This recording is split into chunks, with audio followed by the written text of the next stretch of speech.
from Betting Weekly, because we win. That is our motto. Sometimes we win, sometimes we don't win. Don't give us the bird, don't give us your stinking eye. We try our best, and we're successful. Come watch our show. Bet River sponsors. It's time to start. Enjoy the show.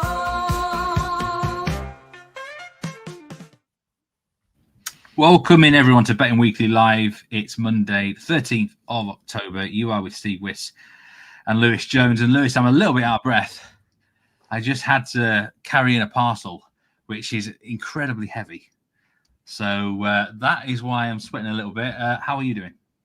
I'm all right. It sounds like you're doing all the heavy lifting for the show then. I'm just going to remain quiet, which is a nice start to proceedings. How am I? Yeah, no, all good. It's another day, another international card to get stuck into, which I'm going to pretend I'm enthusiastic for, but it's starting to wane a little bit. I've got to say, this the latest international break. But there are some more, I would say, engaging fixtures, especially from a home nation perspective this evening for those in the UK, Wales and Northern Ireland. Got two very big games. There should be very good atmospheres at both grounds this evening. So I'm hoping that just might light my fire a little bit, because it's been a bit of a slog through these last few fixture lists. But we're finding some winners and we're doing okay. But I just need some Premier League back in my life, Stephen. It's on the horizon, so we're nearly there. Yeah, I've got to say, this just hasn't been. I just haven't been able to get into this international break. Sometimes I do, and I'm not expecting to, and I end up winning a lot and getting engaged in it. But this international break just hasn't really tickled my fancy as such. I've had a few winners here and there. I've had some losers as well. I think over the weekend, of course, I ended up betting a bit of lower league England and stuff. The last 3 over 2.5 bets I've had on the soccer have all ended 2-0. It's been that sort of weekend where there's been frustration. And, if I'm not careful, I'll make some mistakes. I feel like I could make mistakes in the next couple of days. Do you ever feel like with betting where you... Yeah, 100%. You need to be... This is why I feel... You can probably feel the frustration and a little bit of the eagerness for the real stuff to return in my voice. And that can lead to maybe taking your eye off the ball with the stuff that you're supposed to be analysing here and there, because you've got your brain elsewhere, looking ahead rather than concentrating on where you should be looking at the moment. So I can totally vouch for that. But I think I'm well prepped and well set for tonight's action, and I think I'm in a good place with a couple of bets that I've got lined up. So that's all we can do. But as you say, yeah, you can take your eye off the ball sometimes with something you're not engaged with. So we just need to make sure that we're making the right decisions, and it'll all be proof of being the pudding. If we're making money, then that helps everyone, doesn't it? Yes, welcome in everyone. I hope you had a good weekend and put your best bets in chat today or for the next few days. Leslie, Matt, good to see you. Rick Haley as well. Ming Chung, can't wait for Club Soccer again. Join the club, mate.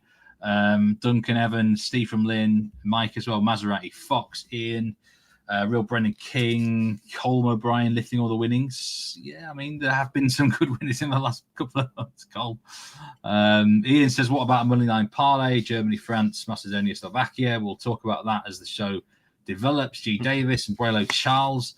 Czech Republic did him bad yesterday, but it did Nathan Jones good. He gave out them on Friday, plus 1.25, sorry, on Faroe Islands. That was a great winner for Nathan. And on Argentina win to 0.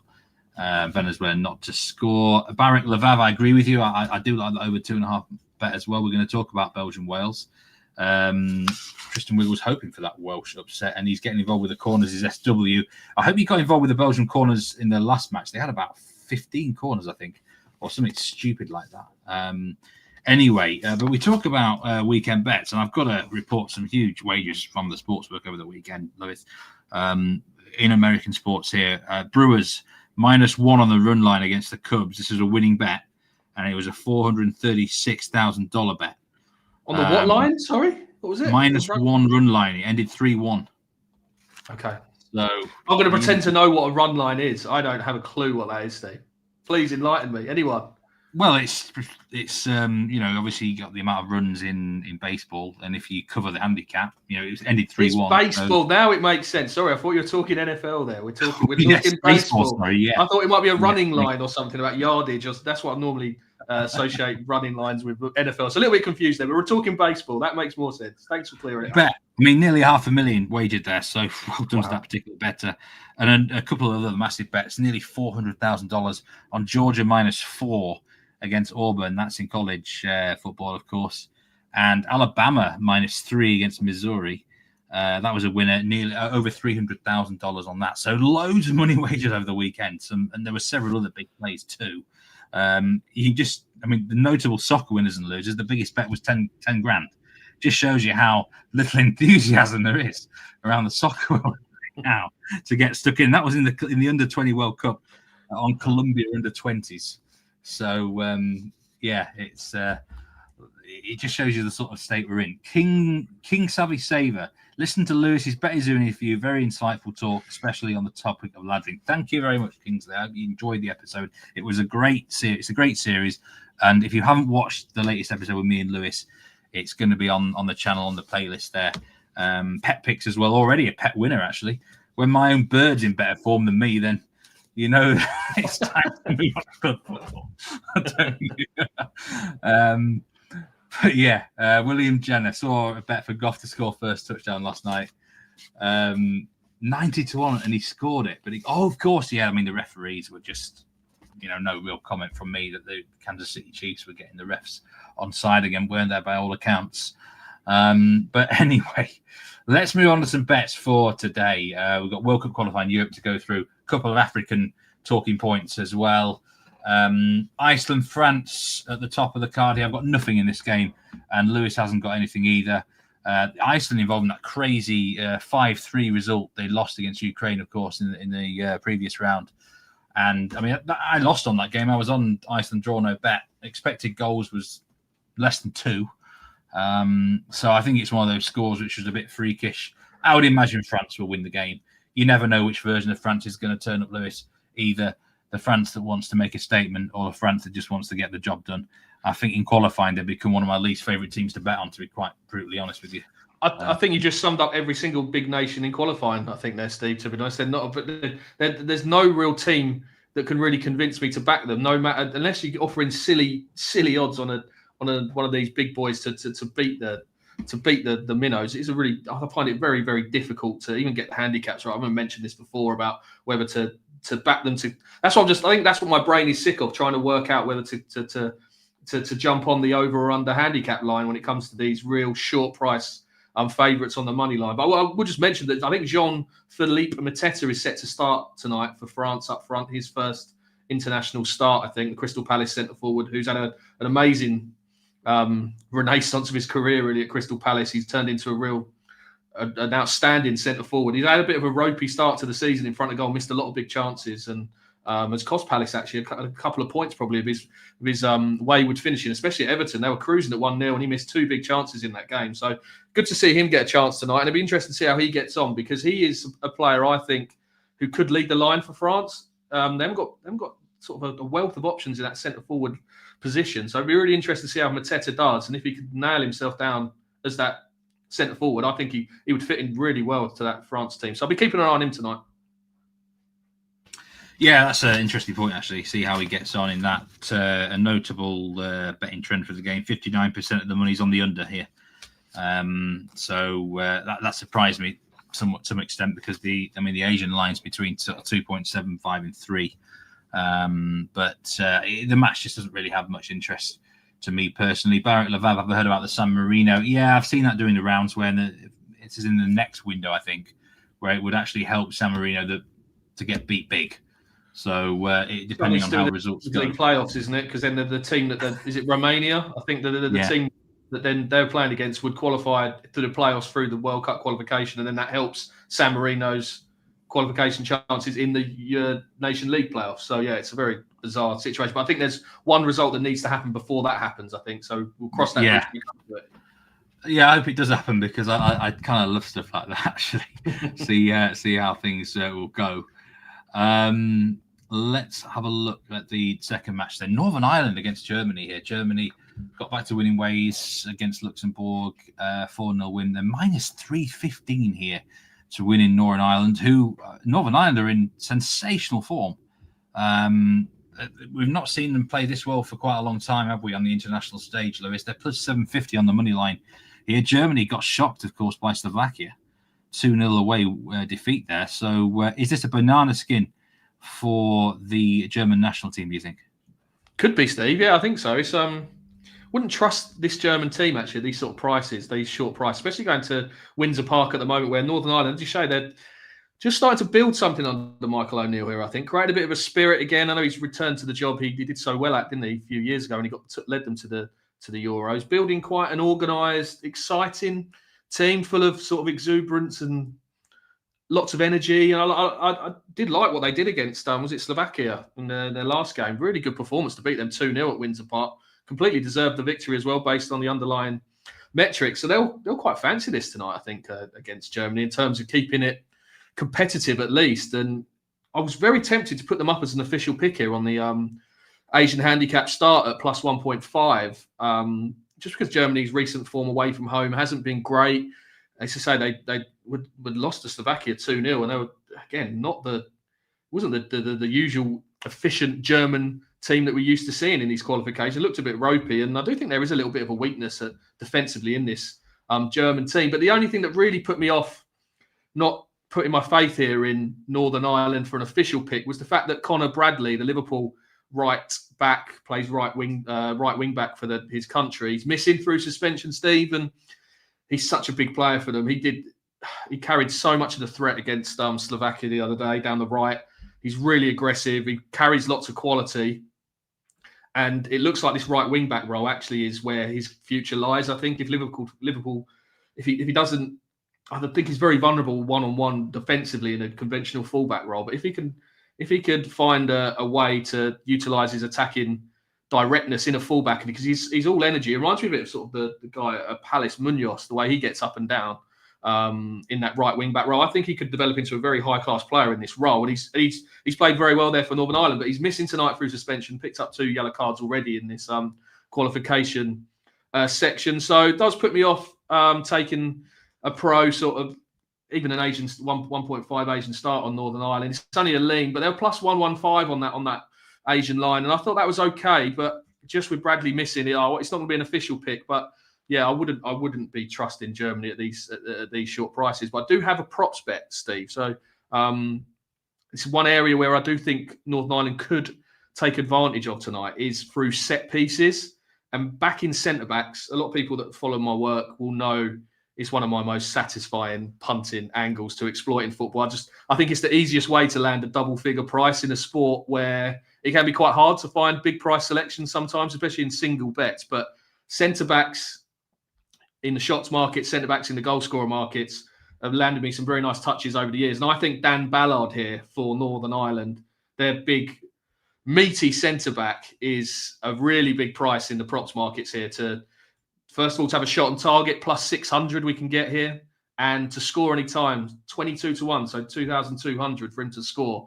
I'll definitely be having small plays on both of them, just because in the first, in the reverse fixture between these two, Germany won 3-1, but Northern Ireland caused lots of problems from set pieces in that game. All 4 of their shots they had in the match came through set pieces. So they're obviously a very focused team at making the most of their sort of aerial dominance maybe they've got over the opposition. And Ballard is one of my sort of go-to guys really when it comes to backing centre-backs in the shots market or scoring in games, because he's such a massive threat in the air. He plays for Sunderland, and if you just run his data from the last 30 starts for club and country, he's had 31 shots, Steve, but this is the one that gets me. He scored 7 goals in his last 30 starts for club and country, and that includes 3 goals for Northern Ireland in that time. So it does show you that they do like to target him and try to get him into space at these set-piece situations. And I just think when you've got a player of this aerial ability against a team that have probably shown in a previous fixture against Northern Ireland that they're not great at defending these set pieces, if Northern Ireland can win a few corners, get up the pitch, take the pressure off, he's going to be a big threat, I think, from these set pieces. And yeah, I'm happy to back him here with Bet Rivers prices. Dan Ballard to score at 22-1 and shot on target plus 600. He's a massive threat, I think, Steve. Yeah, I mean, that's a very good point. And Northern Ireland have become much more an offensive force. They've scored 19 goals in their last 10 games. They've scored in 10 consecutive games. Brad Betts Footy makes an interesting point. I mean, first of all, he does say Germany are quite untrustworthy, which I do agree with. And they've conceded in 23 out of 32 games, including 13 out of 14 away from home. I mean, I'm just talking probably 2 or 3 years ago. So to get a goal out of Northern Ireland was like getting blood from a stone. But it seems that they've changed. Maybe it's the standard of players improved for them. They seem more exciting. They're not the guaranteed under merchants that they were before. And they may well have a goal in them here.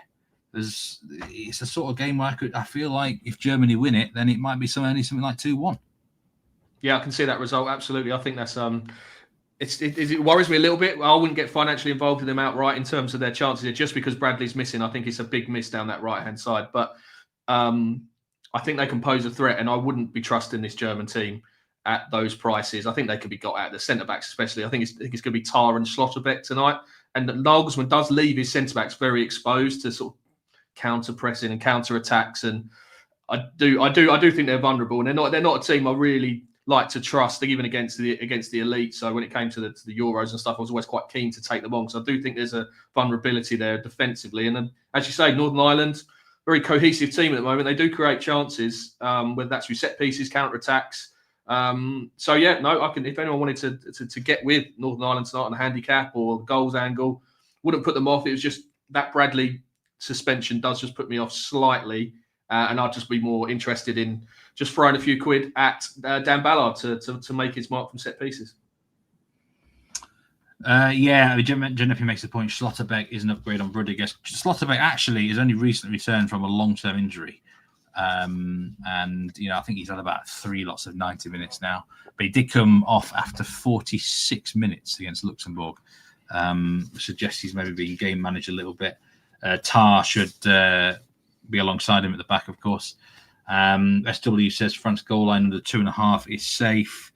In terms of this match, though, all the money's for the over. 95% of the money's on the over, and 98% of the money on the money line is on Northern Ireland. But sorry, on Germany, not on Northern Ireland. Wow, I was going to say, that would have been. I might change my opinion and make it an official play if 95% of the money's on Northern Ireland at plus 700.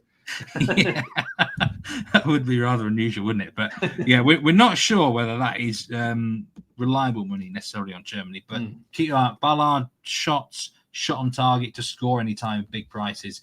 Absolutely always worth to have a look at those sort of things. North Macedonia against Kazakhstan. I can categorically say I think neither of us have anything in this game either. A big game in context of the group, of course, because North Macedonia in that 3-way tussle with Wales and Belgium. Kazakhstan just had a comfortable win against San Marino at home, but on the road here, long trek for them. And North Macedonia, I mean, the only thing I would say there, minus 335 back, is the pressure on the win. It's one of those where they really need to win it, and sometimes teams don't always rise to the occasion when that happens. And also that just get the win over the line as such for North Macedonia. If they win their final 2 games, I think they'll be in at least one of the top 2 positions. Yeah, nothing interested me there personally. And you were the same with that one, weren't you, Lewis? Difficult one. Yeah, I'm sure the Welsh fans will be keeping an eye on that game because obviously it means a lot in terms of North Macedonia. If they could maybe slip up and not break through Kazakhstan, it would do Wales a huge favour in terms of their qualification chances. But yeah, no, nothing stood out there. I mean, I did note that even though North Macedonia did draw 0-0 with Belgium the other day, they were absolutely obliterated on the stats. I think it was over 3xG.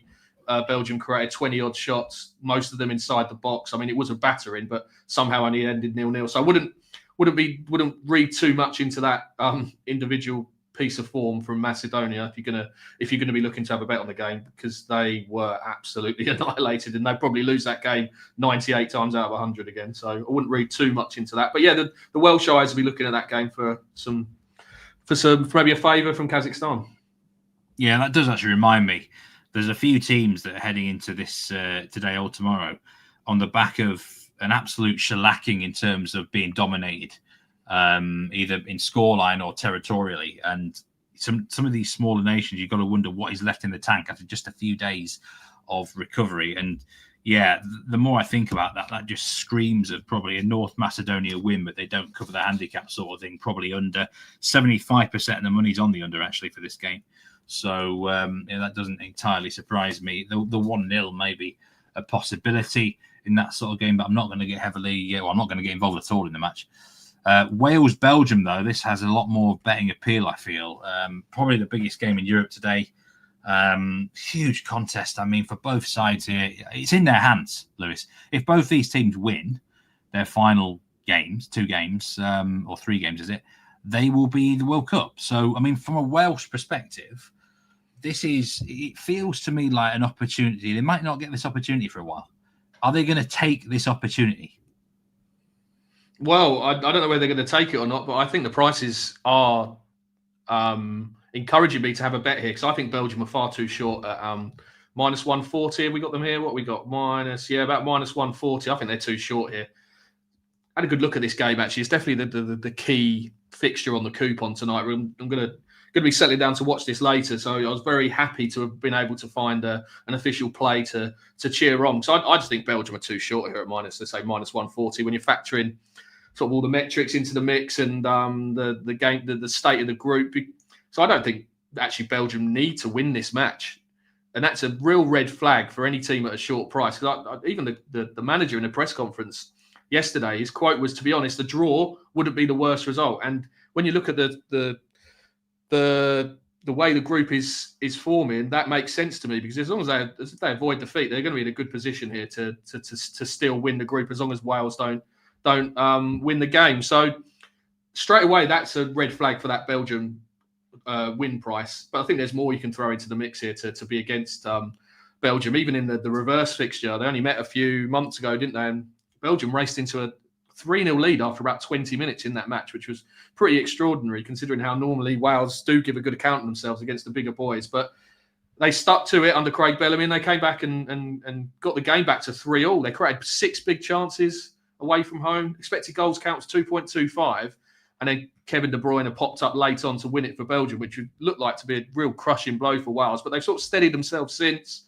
Got a couple of good results. Now they didn't really show up at Wembley the other day, but again, I'm sort of not factoring that into the pot too much here. I think it was a very untimely friendly for them to play away at England when you've got Belgium on the horizon. I'm not sure they didn't look like they were at full throttle at all there. So yeah, this Belgium team really are a team I don't like to trust. I still think they're priced up based on reputation and being one of the so-called elite teams in Europe. I just think they've regressed quite a lot over the last maybe 4 to 6 years, and the market still hasn't really caught up with that yet. I mean, there's no Eden Hazard, there's no Vincent Kompany anymore, there's no peak Kevin De Bruyne or Romelu Lukaku, and I just think that the replacements coming in for these players, Jeremy Doku, Trossard, Onana, Tielemans, they're all good players, aren't they? High-level footballers, but haven't got that sort of stardust that Hazard brought to the table. And I think the factor that hasn't been put into the market here with the price of Belgium is this Cardiff factor. Wales are a very, very difficult team to beat at home. The Welsh FA have made such a great decision here to play their games at the smaller venue in Cardiff rather than go to the Millennium Stadium. And I think it's worked a charm over the last maybe 6 years or so and actually has helped them qualify for 2 big major tournaments. I mean, I was fortunate enough to cover both of their qualifying matches against Ukraine and Austria a couple of years ago, being on the ground for it. And to sample that atmosphere firsthand, really, it sort of left a mark on me, really. And it was an amazing atmosphere. And that definitely helped get them over the line. And they were very, very, the fans and the team are very much at one in these type of matches. And I think that counts a lot for when you're trying to price up a team's home form. And I would put more emphasis on it than the market has given here. They're unbeaten in the last 9 competitive matches at Cardiff, and just looking at the way it's priced up, I'd actually have Belgium close to sort of minus 110, maybe even money, based on the way I'm sort of putting a lot of weight on the how reliable and how unified this Welsh team are in Cardiff at this ground. So Yeah, I'm happy to play Wales here. Double chance. I think it's been drifting a bit today as well, which is it hasn't worried me too much because I just don't think that the market is putting enough emphasis on this, the way that the Wales play at home with their fans there, and the fact that Belgium don't need to win this match, I don't think. Yes, of course, they'll go out to win it, but if the game is level with 20 minutes left, I'm not sure they're going to be throwing everything at Wales to try and win the game. So just want to get Wales on side here, Steve. Double chance, plus 110. And just hopefully the Welsh crowd can play their part and roar them to another positive victory. And I wouldn't even put people off the money line if you wanted to have a swing on Wales here. I think they're runners. Yeah, I mean, I'm going to bet on over 2.5 goals in this game, which means someone's going to win it 2-0 again, right? But I can't get the reverse fixture out of my head. I remember watching that, and it was a bonkers affair. And it's one of those where I'm kind of trusting that Bellamy does go for it. I'll say one thing for Craig Bellamy: he's got balls. You know, he really has. He will not die wondering. And if the opportunity is there, if it is a draw, just say it was a 1-1 draw with 20 minutes to go, I think Wales would go for it probably more than Belgium. But I mean, the Belgium stats the other day, I'm just looking at them now here. 0-0 against North Macedonia, 3.2 XG, 25 shots, 13 corners. I mean, it's one of those where it's amazing they haven't scored by accident, really. And they do have goals in them. They didn't come the other day. So by law of averages, maybe they'll get one here this evening. And I think we're in for a bit. It could be. It could go the 0-0 way. But there's a chance it could become a real barnstorming affair as well. The first goal is a very, very important goal in the game. But and we say that all the time, don't we? It's a proper cliche. But I'm intrigued to see how it goes. I do like your angle there. I wouldn't trust Belgium myself. They're not very trustworthy at all. Yet plenty of bettors are trusting them. 92% of the money and 95% of the tickets. 91% of the money's on the over. Quite a few leaning over 2.5 goals, betting on over 2.5 goals as well for the fixture. Brad bets footy. It's his strongest lean of the day, but he did not like how they looked against England. I'm with you, Lewis. I'm not. Yeah, I wouldn't read too much. I wouldn't read too much into that game at all. I'm just in my analysis here. I know it's probably the worst. It's not always the right way to go, but I've completely ignored it from my pricing up process. I pretended that game didn't happen because I don't think they were anywhere near fully on it for that match. They had to be factoring in this Belgium game, I think, and it was just a complete pointless occasion, really. That friendly, the atmosphere was awful. Even Tuchel, didn't he, said how quiet the England fans were. It just, I think, it was a friendly that you don't need to put too much emphasis on, I think. Ginepi says both want to win, but a draw could satisfy both in the end. Yeah, it's one of those where let's just see how these players approach it as the game goes on. It could be a really cautious affair, where a tense affair, but it could go bonkers as well. This is qualifying for you in a 3-way tussle at the top of the group there. It's going to be interesting to see how it goes. Humble Levathian also going with the over in the game. Shane, good to see you from Dublin. And we certainly are all striving for Premier League football. Do we envisage a sluggish start for teams back into domestic? Yes, this is definitely a thing for me. After on the back of international breaks, I'm a bit more wary of certain favourites. Let's just say that. One of the things I do. Plenty of discussion about this Belgian game, which is great to see in chat. And thanks, Shane. The Betting Zoo episode with Lewis was a great one. I put a link actually to that in chat, so people can actually. It might not be aware of the series. It's very much worth watching. Humble Levathian, talking of that show, he's going to ladder the goals for this game. I mean, it worked in the last fixture, didn't it, between the two sides? Okay, let's move on again to some more bets. Ukraine, Azerbaijan. This is my angle here, actually. Let me just find my notes, Lewis. Now, Ukraine, I went against them against Iceland. They kind of proved me wrong a bit. It was a weird game. Like I said, less than 2 expected goals in it, and it ended 5-3. 12 of the 18 shots in the match were on target, which is unusual. But nevertheless, an important win for Ukraine. I feel like they've got the mojo back after that result, and they're going to be bang up for it. And I like them here, actually, to probably at least cover the -2 Asian handicap on a push. But one of the angles that I do like in the match is for the Azerbaijan side not to score a goal in the game, which is at -167. Same bet effectively as win to nil, although you do have that 0-0 on your side, as unlikely as it may happen. I'm the same for both of them first two games, actually, Slovakia, Luxembourg as well. I really like Luxembourg not to score at -155. I think we're going to see Ukraine and Slovakia both win to nil. Luxembourg played with 10 men for the last 70 minutes as well against Germany, which that's not good news for any small nation on the back of a small period of a few days of rest.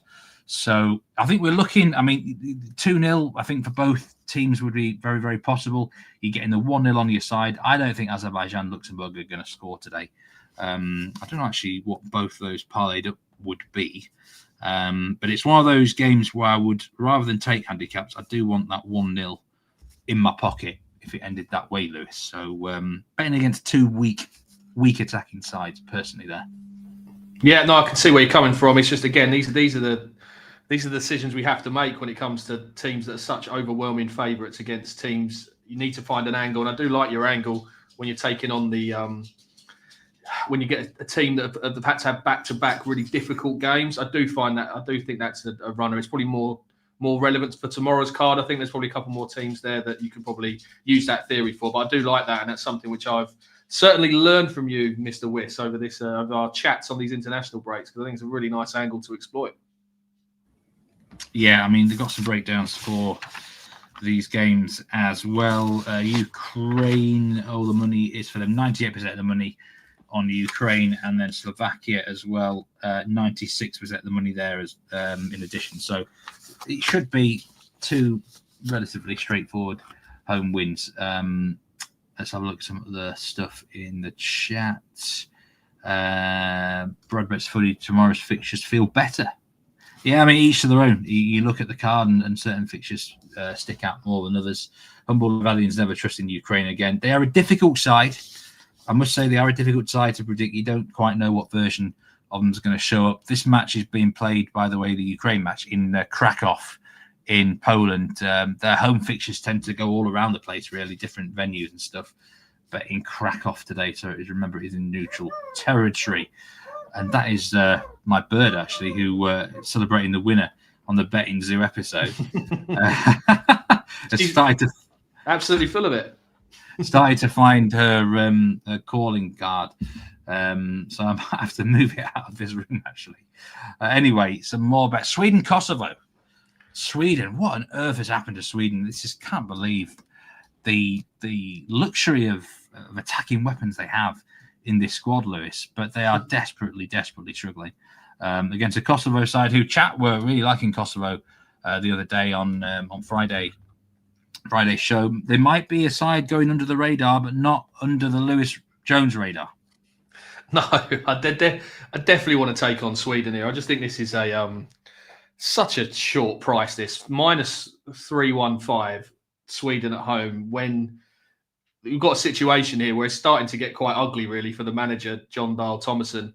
They're really struggling to qualify for even to make the playoffs, which is a ridiculous situation considering the amount of talent you've got in that squad. Alexander Isak, Gyökeres, Lucas Bergvall, Dejan Kulusevski's out injured at the moment, but he's still part of this squad. But I can't see it getting any better. It looks like it's come to like a crescendo, really, this whole Jon Dahl Tomasson situation with him as the manager. And I do think the markets do tend to underplay the prices on an opposition when that opposition team has a manager that's fighting for their job in that sort of scenario. And I found over the years that this type of situation does lead to players not being able to perform to their best. So I'm talking about Sweden here, really. And I suppose that's using a bit of human psychology, really. When the pressure increases, the manager's going to take the flak and you're not going to get it in the neck if you're a player. And I do think that can just affect the overall team's performance when a manager is under pressure, because they're sort of passing the buck to the manager. And it did turn very sour, actually, in the defeat to Switzerland towards Jon Dahl Tomasson. I think there were lots of boos, insults thrown from the crowd. There's a banner calling for him to resign. So it's a very messy situation, and I don't think the market has really factored in the situation. I do think maybe punters like to foresee that this is the lowest they can go, and there can't be a new low around the corner. They sort of expect things to get better just when you look at the level of play that they've got with the likes of Isak and Gyökeres. But I think it could get worse here. I generally think this could get even worse for Sweden, because in those 3 matches they've already had in the group, they were comprehensively sort of didn't get the results they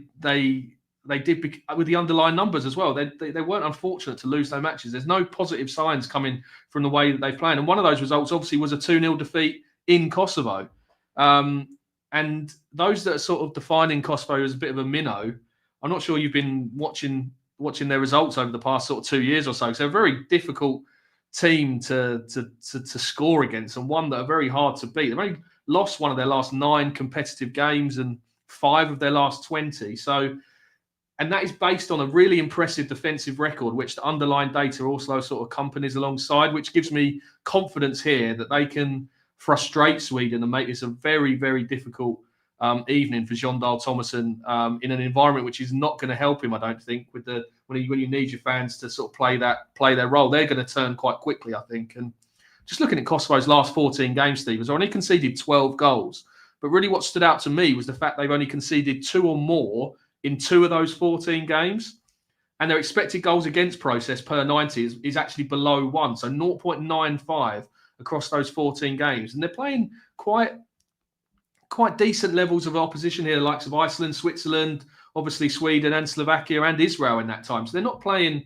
It's not like they're lumbered with the so-called fellow minnows in the Nation League. They are playing good quality opposition here, and they're a very difficult team to put away. And I just think flipping that Sweden price to the double chance for Kosovo at plus 205 here, I think that's the way to approach this with Bet Rivers. I really like just taking a bit of a swing here at the bigger price rather than going and taking the short price on the Asian handicap. You can get plus 1.5, Kosovo about plus 118. And that's probably a nice bet also. But I think we can be greedy here. And I just think the fact, if they are going to go wrong for Sweden here, I think it could go spectacularly wrong. So you might as well take a chance on the bigger prices and just hope that the worse it gets for Sweden, the more that we get paid. And I think this comes back to the sort of the discussion we had about laddering, didn't we, on the betting zoo? And it's not something I do often actually in outright markets. Don't tend to ladder too much, but it's probably something I took from our conversation. I'll probably do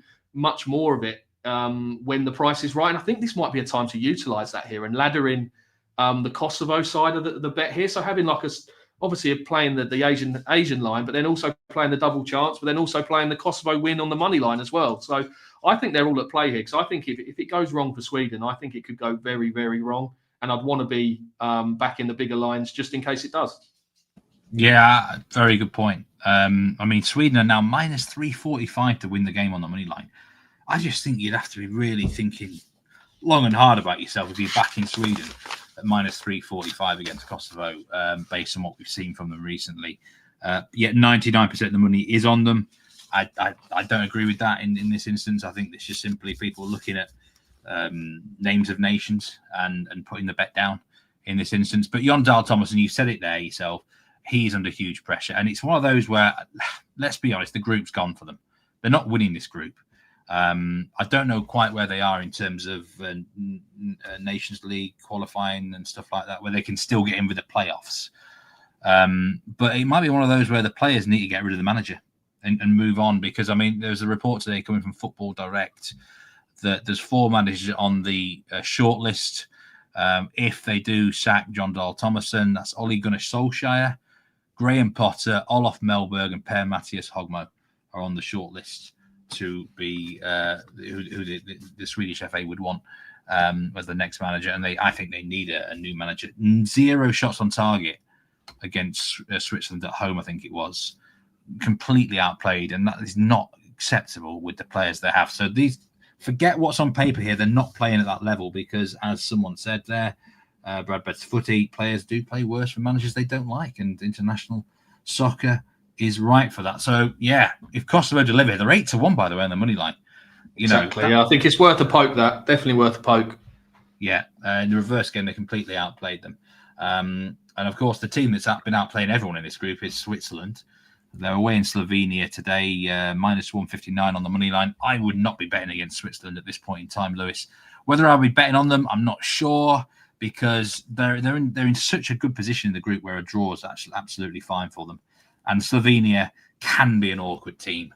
They're the sort of side that do actually draw a lot of games themselves, for want of a better word. So, I'm not going to get involved in this one. And I don't think you've got a bet for it either. 89% of the money is on Switzerland. I missed out a shot on target player, yours, Lewis, in the Welsh game. So before we move on to a brief bit of Africa, what was the shot on target bet you like for the Welsh game? Yeah, no, I missed it myself. I totally forgot I had this down. But yeah, no, Harry Wilson to have a shot on target, over 0.5 shots on target, even money. Really good bet this, I think, because it's landed in his last 8 competitive fixtures under Craig Bellamy, which is a good starting point. He's had 12 shots on target in that time. And clearly Bellamy is trying to sort of build the team around Harry Wilson, get him into dangerous areas of the pitch. It's very, very talented player, very special left foot who we've seen utilised over the years. A great technician, wonderful footballer, actually, Wilson.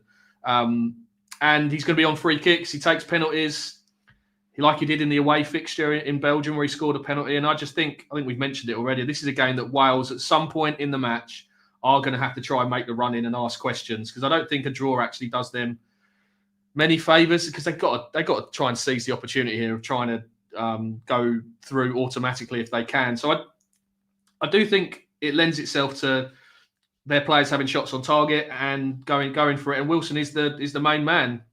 Very, very accurate player with his shooting, which I've sort of noticed over the years, because over the past 2 seasons in the Premier League, he's averaging 0.95 shots on target per 90, which puts him in the top sort of 5% of all players in terms of accuracy in the Premier League for hitting the target. So he's a very astute player that when he gets a shot away, it is a very high probability that he's going on target. So he's their main man. In a game they have to win, and we get an even money for him to hit the target once when he's done it in his last 8 competitive internationals. So under Craig Bellamy. So yeah, I think it's a no-brainer really, and I'd have that as one of the best plays of the day. Yeah, my own club Leeds were very close to getting Harry Wilson at the back end of the transfer window. I wish we'd got him, because he's a player I rate, and by all reports we might go back in for him again in January. I think so, yeah. It'll hopefully at that stage, from our perspective, that Fulham will be comfortably mid-table and won't see it as like a rival against relegation or anything, which I think might. There's a big Welsh contingent, isn't there? At least got Rodon and Ampadu as well. So that's probably the basis where that transfer comes from, really. And Ampadu, I just want to mention, I'm sure you rave about him as well. He's a very underrated player in front of that back four. He's one of the best around in that number 6 role, I think. Breaks play up, keeps very simple, positionally absolutely excellent, can put his foot in. He's a great player for Wales as well. So, yeah, maybe Leeds are building a little mini Welsh side here. It's not the worst way to go down, because Rodon started the season very well for Leeds as well, hasn't he? Yeah, I mean, we've always had a history of probably Welsh and Scottish players actually at Leeds. It's just funny down the years how it kind of goes like that. But, yeah, I do rate Harry Wilson, that is for sure. Now, those matches all kick off a bit later on, but we've got matches kicking off in 15 minutes' time. I just wanted to flag up, you can watch these on the Bet Rivers app, I think. There's certain games that are on and certain games are not on, but the African World Cup qualifying reaches ahead today. I think African qualifying is brutal. It always has been for many years. They never seem to get the best sort of 6 to 8 teams at the tournament, do they? Because there's always shocks in qualifying. And the 2 matches that really stick out, Cape Verde against Eswatini and Cameroon against Angola. Now, Cape Verde, if they win the game, they will qualify for the World Cup. And in doing so, would become the smallest country ever to qualify for a World Cup in terms of population. Currently holding that spot is actually Iceland. But Cape Verde would surpass them there. If they don't win, then Cameroon will get in if they beat Angola. Minus 315 for Cameroon, minus 625, actually minus 770 now for Cape Verde. So they're being backed in, and Cameroon minus 360. The double pays just minus 230, Lewis. Both going to get the job done. I've just put these in. I've not got a bet for the game or anything, but I flagged it up because so you can watch this live in 15 minutes time. And I think it would be an unbelievable story. But Cape Verde haven't actually been footballing minnows for quite some time. They've been decent in African Nations Cups and stuff like that. So, it'd be good on for them. But, African qualifying is... I think tomorrow, if Benin beat Nigeria, then Benin will... Sorry, it's today, actually, as well. No, tomorrow. If Benin beat Nigeria, which they probably won't, they're in the World Cup. There's always loads of shocks in Africa. It's a crazy part of the world. Well, I think they might have more qualification spots this year because of the expanded World Cup. I think they get 9 teams now through from Africa for the 46-team World Cup, which is obviously a big increase, I think, from what they usually get. So maybe this is opening the chance for different nations to make it, which is brilliant, and it's what it's about. I think we need more teams, and it might just be worth tuning in to see those celebrations on the Bet Rivers app if you can watch it if the country get there, because there'll be scenes that be showed around the world, I think, because that'd be a really big story tomorrow morning when we're waking up, or even a few hours when Cape Verde they do get the job done tonight. And what they minus 700, did you say? They've got a big chance of getting it done. It should be, it'd be brilliant. It'd be brilliant for a country of that size, as you say, smallest since on the same level of population as Iceland. So yeah, amazing story, and yeah, it'd be some great pictures and colour coming from that game tonight. Duncan says I've never heard of the country called Eswatini, and I'm in my 50s. To be honest, they're not going to be very familiar with a lot of people. African qualifying, Egypt are in the hats. Senegal are looking good. They've got a really good side, actually. Senegal, I rate them. That Benin group is crazy because South Africa are in the mixer as well, and Nigeria. Cape Verde and Cameroon are in the mixer. Morocco, I think, are qualified. Ivory Coast and Gabon are in a battle together. Algeria are in the hat. And, of course, Tunisia, the very best qualifiers. They always qualify. They are absolute money in qualification. They're the one constant every single World Cup, aren't they? Tunisia, get on the unders straight away, Lewis, when we know their fixtures. It's the same Tunisia every single year. Yeah, get them to be knocked out in the group stage as well. I'm assuming that'll be a bet as well. Lowest scoring team, stuff like that. Yeah. We know how it goes. Brad Pitt's footy says Sweden will win the score 3+ today. That would be quite a turnaround from what we've seen from them. But rather you than me, Brad Betts. Rather you than me. Anyway, that is it for today's show. Thank you very much, Lewis. Please do sign up to the Betting Weekly newsletter, free of charge. 2 newsletters per week. The Monday's edition will be coming straight into your inbox. We've got picks from Jack Wright, James Eastham, and some tennis plays as well. And the Insider on Friday will be action-packed with the return of club soccer. Of course, so please sign up. Yes, finally, yeah, absolutely. It's been, we really want that club soccer to come back, mainstream club soccer. That is. There's the link for that. Watch the Betting Zoo episode with me and Lewis. Therapy, you called it at one point during the Steve Wyss's betting therapy with a touch of animals involved. I think betting therapy was brilliant. Yeah, no, do give it a watch. I learned a lot, so maybe people going to be watching it would also learn a lot. Yeah, I really enjoyed that one with you, Lewis. Laddering, loads of other stuff as well discussed. And check out later Betting Weekly Live US edition. Mike Carver, Doug Kazarian are going to be on the show. We've got 2 MNFs, Bills at Falcons and Bears at Commanders. Just to break down, whilst I've got the data from producer Troy, that the Bills are well back. 93% of the money on the Bills, 94% of the tickets on the Bills as well. Commanders, Bears a lot closer. 67% of the money on the Commanders in that fixture, but that seems a much more split affair. Bears plus 200 and the Commanders are a minus 5.5 handicap. The boys will be discussing that later on the show.